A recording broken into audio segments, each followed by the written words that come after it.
Hello everyone, welcome to channel learn with ease. आज का topic है company accounts, issue of debentures. अभी आपने इश्यू ऑफ शेयर सीखा है, अब हम करेंगे issue of debentures. Chapter 7 D के गोयल की बुक से क्लास 12 अकाउंट्स के लिए प्रैक्टिकल क्वेश्चन नंबर 1। ये चैप्टर बिल्कुल सेम आपका इश्यू ऑफ शेयर से रिलेटेड ही है, वैसा ही है, बिल्कुल सेम, कोई ज्यादा फर्क नहीं है।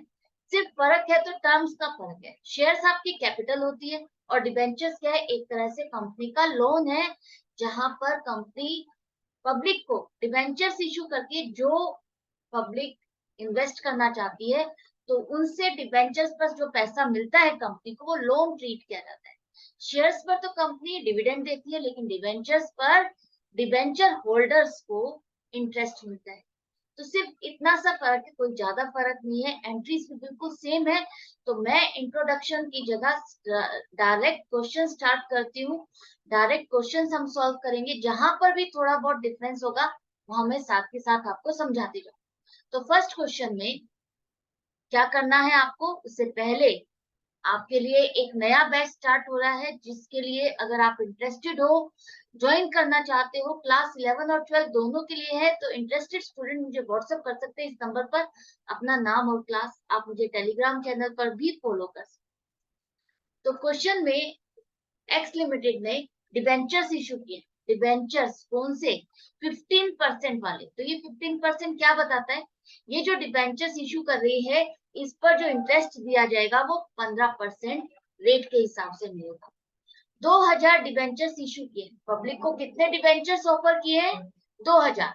100 रुपए का एक डिबेंचर है। एट पार का मतलब है इस फेस वैल्यू पर ही आपने डिबेंचर्स को इशू किया, कोई प्रीमियम या डिस्काउंट नहीं है। एट पार, एट पार मतलब फेस वैल्यू, जिसे 3 डिफरेंट इंस्टॉलमेंट में पेमेंट करना होगा। डिबेंचर्स पर भी सेम उसी तरह से इंस्टॉलमेंट पर पेमेंट डिमांड की जाती है पब्लिक से, और जो परचेज करता है उसे हर टाइम पर पेमेंट करनी होती है, जब जब कंपनी डिमांड करेगी। अब 2000 डिबेंचर्स जो इशू किए कंपनी ने, उसकी जगह पर एप्लीकेशन कितनी मिली? 3000 डिबेंचर्स। तो ओवर सब्सक्राइब हो गया आपका। फिर से डिबेंचर्स के लिए भी आपको 1000 एप्लीकेशन ज्यादा मिली। तो कंपनी इशू कितने कर सकती है, इशू या अलॉट कितने कर सकती है? 2000 डिबेंचर्स ही अलॉट कर सकती है, उससे ज्यादा नहीं। बाकी की 1000 एप्लीकेशन जो आपके पास एक्सेस आई है, उसका क्या करेगी कंपनी? यहाँ पर कंपनी कह रही है जो 1600 एप्लीकेशन है डिबेंचर्स की, उस पर तो वो पूरी की पूरी अलॉटमेंट करेगी। मतलब कि 1600 डिबेंचर्स तो आप 1600 एप्लीकेशन पर पूरे अलॉट कर रहे हो। बाकी के जो 600 एप्लीकेशन और है, 600 एप्लीकेशन पर 400 डिबेंचर्स को इशू किया जाएगा, अलॉट किया जाएगा प्रो रेटा बेस पर। तो 600 में से 400 आपने और अलॉट कर दिया, तो 2000 आपको अलॉटमेंट हो गई। और एप्लीकेशन आपने कितनी यूज कर ली? 1600 प्लस 600, मतलब 2200 एप्लीकेशन का आपका हिसाब किताब हो गया। बाकी कितनी बची? 800 एप्लीकेशन, जिसमें आप कोई भी डिबेंचर अलॉट नहीं कर रहे हो, वो आप रिजेक्ट कर रहे हो, उनका पैसा आप रिटर्न कर रहे हो। अब यहाँ पर सारा पैसा आपको मिल गया है, जिस जिस टाइम पर आपने पैसा डिमांड किया। सिर्फ 100 डिबेंचर्स ऐसे हैं जिस पर आपको फाइनल कॉल की पेमेंट नहीं मिली। यही आपको जर्नल एंट्रीज बनानी, किस तरह से बनेगी देख। सेम वैसे ही जैसे शेयर्स के चैप्टर में आप स्टार्टिंग बैंक से करते थे, उसी तरह से यहाँ पर भी आपकी स्टार्टिंग बैंक से ही होगी। जब कंपनी ने डिबेंचर्स इशू किए, तो कंपनी को नहीं पता कि कौन खरीदने वाला है इसके डिबेंचर्स, कितने लोग खरीदने वाले हैं। क्या पूरे के पूरे 2000 डिबेंचर्स लोग इंटरेस्ट के साथ खरीद लेंगे? आपको अभी नहीं पता, कंपनी को भी नहीं पता। तो यहाँ पर वेट करके कंपनी, जिसको खरीदना है वो कहती है एप्लीकेशन भरो, और साथ में 25 रुपए फर्स्ट इंस्टॉलमेंट जो डिबेंचर की मांगी जा रही है, 25 रुपए जमा करो। तो जिसको खरीदने हैं डिबेंचर्स, उसने एप्लीकेशन भरी और 25 रुपए साथ में जमा किए। तो बैंक अकाउंट आपका डेबिट हो गया 75,000 से। 3000 एप्लीकेशन आई है, 3000 पर 25 रुपए के हिसाब से आप 75,000 रुपए डेबिट कर दो। अब यहाँ पर जो अकाउंट आपका खुलेगा, वो कौन सा खुलेगा? शेयर्स के केस में तो हम क्या कर रहे थे, इक्विटी शेयर एप्लीकेशन अकाउंट, ये कर रहे थे ना। यहाँ पर जो डिबेंचर का नाम है 15% डिबेंचर एप्लीकेशन अकाउंट, इस तरह से आप अकाउंट खोलो। तो ये एप्लीकेशन का पैसा आपके पास आया है, तो 15% डिबेंचर एप्लीकेशन अकाउंट, इसको क्रेडिट करो 75,000 से।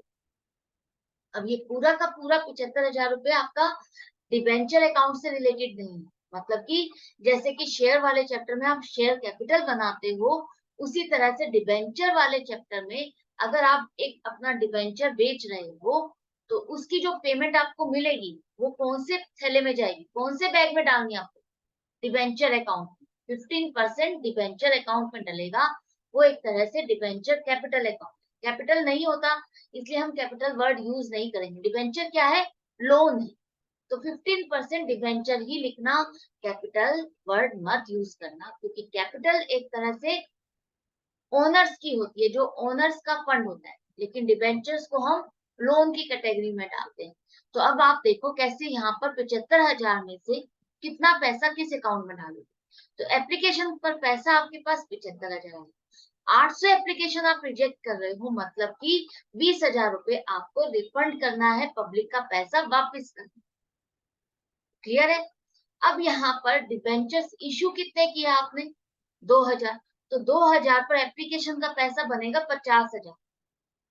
50,000 पैसा बनेगा जो कि आपका 15% डिबेंचर अकाउंट में डाला जाएगा। इस तरह से 15% डिबेंचर एप्लीकेशन अकाउंट डेबिट होगा 75,000, क्योंकि यहाँ डेबिट क्रेडिट किया, यहाँ डेबिट किया, ये अकाउंट आपका क्लोज हो जाएगा, इसका आगे और कोई काम नहीं है, इसको आप यहाँ पर क्लोज करो। यहाँ से पैसा आपका 15% डिबेंचर अकाउंट में, जितने डिबेंचर्स आप अलॉट कर रहे हो, जितने आपने इशू किए थे, उतना पैसा आपका यहाँ पर डल जाएगा। उसके बाद 20,000 रुपए आप रिफंड कर रहे हो, पब्लिक का पैसा 800 एप्लीकेशन आपने रिजेक्ट कर दी, तो ये रिटर्न करोगे तो बैंक अकाउंट आपका क्रेडिट हो जाएगा। इसके बाद जो आपके पास बाकी का पैसा जो बचा हुआ है वो 5,000 रुपए, वो कंपनी रिटर्न नहीं कर रही है, वो पैसा किसका है, जो 600 एप्लीकेशंस पर आपने 400 डिबेंचर्स अलॉट किए हैं, तो वहां पर जो 200 एप्लीकेशन का पैसा आपके पास इन शेयर होल्डर का एक्सेस रखा हुआ है, इन 600 एप्लीकेशन जिन्होंने दी है, जिनको 400 डिबेंचर्स इशू किए गए हैं, अलॉट किए गए हैं, ये उनका पैसा है, उनका ये 5,000 रुपए आप नेक्स्ट इंस्टॉलमेंट में एडवांस मान के चलोगे कि ये उनका एडवांस आ। तो 15% डिबेंचर अलॉटमेंट अकाउंट पे 5,000 रुपए आप क्रेडिट करो। ये 5,000 रुपए आपके पास एडवांस आया है, तो आप इस अकाउंट में ये पैसा जो आ गया इसी अकाउंट में आप क्रेडिट करोगे। क्या डिफरेंस लग रहा है आपको शेयर्स और डिबेंचर्स के चैप्टर में? बिल्कुल सेम है ना, कोई डिफरेंस नहीं है, सिर्फ वहां शेयर लिखते थे, यहाँ हमको डिबेंचर लिखना है, कुछ भी फर्क नहीं। तो ये चैप्टर आपके लिए सुपर इजी हो जाता है, सुपर सुपर सुपर इजी हो जाता है अगर आपने शेयर्स का चैप्टर अच्छे से समझ लिया है, अच्छे से कैलकुलेशंस उस चैप्टर को अच्छे से एक एक क्वेश्चन को सॉल्व किया। तो नेक्स्ट एंट्री, अब एप्लीकेशन के बाद हमको क्या बनानी है, अलॉटमेंट। अलॉटमेंट ड्यू की एंट्री बनाएंगे अब। तो अलॉटमेंट ड्यू की एंट्री क्यों बनाते हैं हम, क्योंकि अब हमारे को पता चल गया है, फाइनल हो चुका है कि 2,000 डिबेंचर्स बिक गए हैं, 2,000 डिबेंचर्स पे अब आपको पैसा मिलना है, किससे मिलना है, तो सारा आपके पास इंफॉर्मेशन आ गई। तो अब आप 15% डिबेंचर अलॉटमेंट अकाउंट जो कि आप पहले भी खोल चुके हो, उसी अकाउंट को डेबिट करोगे, कितने से, 2,000 डिबेंचर से, उस पर अलॉटमेंट पर भी आप 25 रुपए की डिमांड कर रहे हो, तो वो हो जाएगा 50,000 रुपए, मतलब कि 2,000 डिबेंचर्स पर अब आपके पास पब्लिक से 50,000 रुपए इकट्ठा होना चाहिए। ये नेक्स्ट इंस्टॉलमेंट का पैसा अब इतना पब्लिक से आना चाहिए। ये आपने एक ट्रैक रखने के लिए एंट्री बनाई कि इतना पैसा मेरा ड्यू है सेकंड इंस्टॉलमेंट का, जो मुझे पब्लिक से लेना है। ये आप मान के चलो ये पूरा पैसा आ गया और आपने 15% डिबेंचर अकाउंट में ट्रांसफर कर दिया 50,000। जैसे आपने फर्स्ट इंस्टॉलमेंट इस अकाउंट में ट्रांसफर की थी एप्लीकेशन वाली, उसी तरह से आपने अलॉटमेंट का पैसा भी इस 15% डिबेंचर अकाउंट में ट्रांसफर कर दिया। मान लिया है कि पैसा आ गया, लेकिन क्या पैसा पूरा आया है? हाँ बिल्कुल, पैसा पूरा आ गया। यहाँ पर किसी ने डिफॉल्ट नहीं किया। अब यहाँ पर बैंक अकाउंट में आपके 50,000 जो आपके पास आने थे, उसमें से 5,000 आपके पास एडवांस आया हुआ है, उसको माइनस कर दो, बाकी का बैलेंस आपको मिल गया है 45,000 रुपए, बैंक अकाउंट डेबिट हो गया। तो 15% डिबेंचर अलॉटमेंट अकाउंट को आप क्रेडिट करो 45,000। अब देखो आपने डेबिट कितने से किया था अलॉटमेंट अकाउंट को, 50,000 से। 5,000 से आप पहले क्रेडिट कर चुके हो 45,000 से, अब तो ये 50,000 से टोटली नील हो गया है। डेबिट और क्रेडिट दोनों साइड का टोटल सेम हो गया, ये अलॉटमेंट का अकाउंट भी आपका क्लोज हो गया।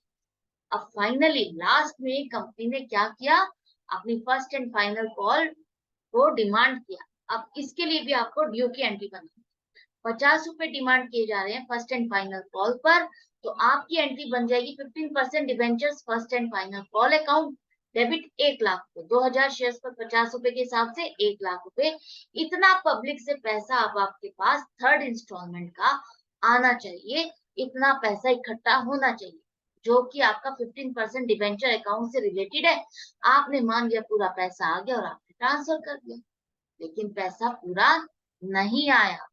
यहाँ पर एक डिबेंचर होल्डर है जो डिफॉल्ट कर गया, 100 डिबेंचर्स पर उसने लास्ट की पेमेंट नहीं की, तो लास्ट की पेमेंट नहीं की, 1 लाख रुपए आपके पास आना था, 100 डिबेंचर्स पर 50 रुपए के हिसाब से 5,000 की पेमेंट नहीं मिली, बाकी की पेमेंट मिली है, वही आपके बैंक में जमा हो गया। तो बैंक अकाउंट आपका डेबिट हो गया 95,000 से, और to 15% debentures first and final call account आपका 95,000 से क्रेडिट हो गया। तो यहाँ पर देखो आपने डेबिट 1 लाख से किया, क्रेडिट 95,000, मतलब कि 5,000 रुपए अभी भी बैलेंस स्टैंड कर रहा है।